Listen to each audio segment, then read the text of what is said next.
I think our residents expect us to embrace the future and move towards that future.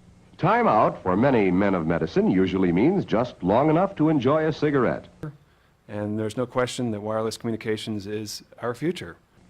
And because they know what a pleasure it is to smoke a mild, good-tasting cigarette, By passing an ordinance, I think we best shape our own destiny. they're particular about the brand they choose. I certainly urge my colleagues to move forward and support this zoning change. In a repeated national survey, doctors in all branches of medicine, doctors in all parts of the country were asked, "What cigarette do you smoke, doctor?" So that we can move on. And Once again, the brand named most was Camel. Yes, according to this repeated nationwide survey, more doctors smoke Camels than any other cigarette. and fulfill something that I think our residents expect. You know, when they turn on the tap, the water flows. When they flick the switch, the lights come on. 5G will need to use much higher frequencies to provide more system capacity and bandwidth. This will speed up the transmission of immense volumes of data, starting at 3.5 gigahertz and later expanding up to 100 gigahertz. However, starting at about 6 gigahertz, the waves shorten so significantly they're easily blocked by solid objects, such as walls and trees. So the transmitters need to be much more powerful for the signal to penetrate obstacles. When they turn on their phones, they expect to get a signal. Variables. Higher frequencies means shorter waves, and they're more easily absorbed by the skin, unlike the current longer waveforms, which penetrate the body and are absorbed within. And today, maybe they can, but where will they be in 5 years? Where will they be in 10 years? The skin absorbs radiation differently, and that could mean other kinds of damage, perhaps skin cancer. When they turn on their phones, they expect to get a signal.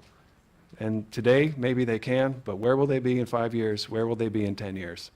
I think that's what this vote is about today. But, I mean, after all, we are playing with the most precious item you have, namely your own children. Where will they be in 5 years? Where will they be in 10 years? When you look at the studies you did with mice, do you think that there is a chance that within the third generation of females, they may be irreversibly sterile? Not in the third generation, but in the fifth generation, and that would for humans be something in the order of 150 years ahead of us. And of course, then it's too late to say that you are sorry, and it's very too late to say stop. So I would suggest that you have, at least for the time being, a moratorium, a stop to these systems, use a wide in the meantime, and check out for effects of radiation. I want a voice, and I want my town to stand up for us, you know, their residents, and they have told us their hands have been tied. Crown Castle has told the town that this is designed to fill in gaps in cell phone service in the town. Then change the law, say groups of worried homeowners now joining hands. This is an issue that is critical, not just to all of Long Island, but all of the United States, because across the United States, no wireless facilities are being tested. Some call it a microwave brew, steps from their bedroom windows. Are radio frequency emissions mushrooming out to envelop nearby schools, churches? The Federal Communications Commission has RF thresholds, but not enough resources to test, it says. Who's monitoring that what the FCC says is a safe limit is actually what's coming out of these things? We don't know that. Currently, several California communities are requiring wireless installers to pay for independent safety checks. We understand that technology is moving forward. I understand that.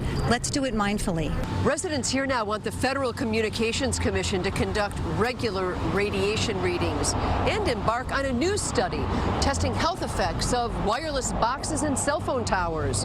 On Long Island, Jennifer McLogan, CBS 2 News. We're not making this up, and I want to be very clear. Industry has not said once that cell phones are safe.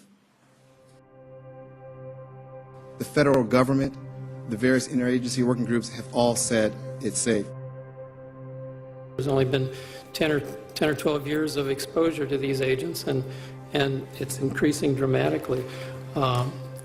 And there have been some hints recently that there is an increase in brain cancers in people who have used these cellular communication devices for a number of years. What are the considerations with respect to an additional potential risk for children using cell phones? Children have a configuration of their skull that does allow penetration of cell phone radiation deeper. Are you saying there's a potentially greater risk? I'm saying there potentially is a greater risk.